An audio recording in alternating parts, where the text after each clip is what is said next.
చెప్పమ్మా రమ్మా. పెన్షన్ మీకు రావట్లేదు ఏంటి? కరెంట్ బిల్ వల్ల దేని వల్ల? అసలు లేదు, అసలు తీసేశారు. అవును, సో ఉండే బెనిఫిట్లు తీసేశారు, కొత్తవి రావట్లేవు. మరి చెప్పారా ఎందుకు తీసేశారు? సో చెప్పుకోవాలన్నా ఎవరు లేరు మీకు. మరీ కష్టపడుతున్నారు, అందుకే వచ్చి ఇక్కడ ఎక్కువగా ఇక్కడ పువ్వులతో. మీ వయసులో మీరు చేయకూడదమ్మా ఇదంతా, మీరు ఎంత కష్టపడకూడదు. అదే ఏదో ఒకటి చేయాలి కాబట్టి. మీ పిల్లలు ఎంతమంది అమ్మా? ఇక్కడే ఉన్నారా? వేరే అంటే జాబ్లు ఏమైనా ఉన్నాయా వాళ్ళకి? ఏం పనులు చేసుకుంటున్నారు వాళ్ళు? ఓకే, ఏమైనా చదువుకున్నారా వాళ్ళు? చదువుకున్న జాబులు దొరకట్లేవమ్మా?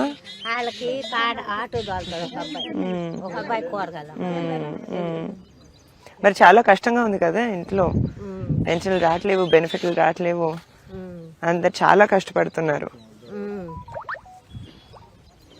తప్పకుండా చంద్రబాబు నాయుడు గారు వస్తారమ్మా, మీ బాధలన్నీ ఆయనే తప్పకుండా చూసుకుంటారు.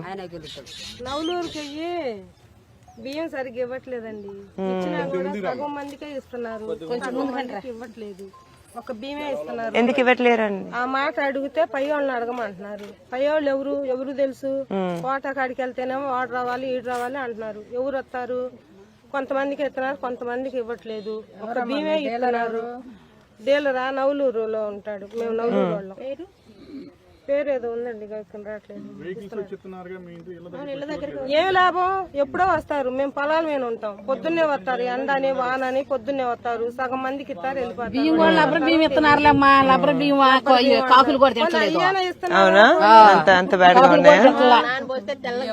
సగం మందికి ఇస్తున్నారు, సగం మందికి ఇవ్వట్లేదు. అది ఉట్టి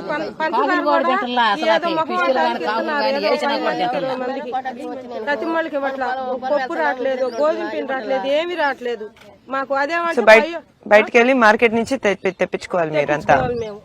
అక్కడ కూడా ఆ బియ్యం కూడా ముందు వెళ్ళిన వాళ్ళకే తర్వాత వెళ్ళిన వాళ్ళకి లేవు. అదేమంటే ఏదో రాంగ్ గా మాట్లాడతారు, వాళ్ళ మీద మేము పద్దాలు తగు వాళ్ళేం కదా. అదే మరి కొంతమంది అవి తినేవాళ్ళు ఉండారు, ఈ తినేవాళ్ళు ఉండారు, రెండు కలుపుకొని తినేవాళ్ళు ఉండారు. మరి పనులు లేవు, మా పిల్లలకి పనులు లేవు. అదేమంటేనో వాడు ఎంత గాడి చేసి పెట్టాడు, మరి అంతా మీరే చూసుకోవాలి కదా. సో మీరే ఆడవాళ్ళు చింత కష్టపడి మీ ఫ్యామిలీకి ఎంతో కొంత ఆదాయం వచ్చేటట్టు చేస్తున్నారు. నాకు ఇద్దరు మా పిల్లలు, పనులు లేవు, ఒక పూట ఉంటే ఒక పూట ఉండట్లేదు.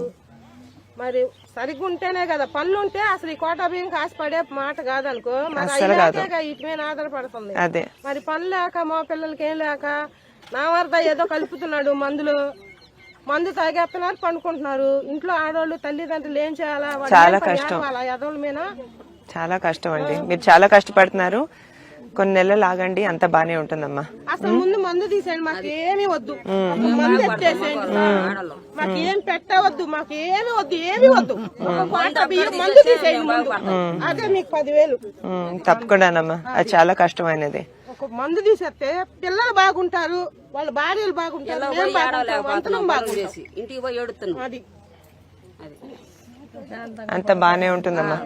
మీరు చూసుకోండి, జాగ్రత్తగా చూసుకోండి. అందుకే మీరు చుట్టూ ఏం చేయాలో కరెక్ట్ డెసిషన్ వాళ్ళు తీసుకోవాలి.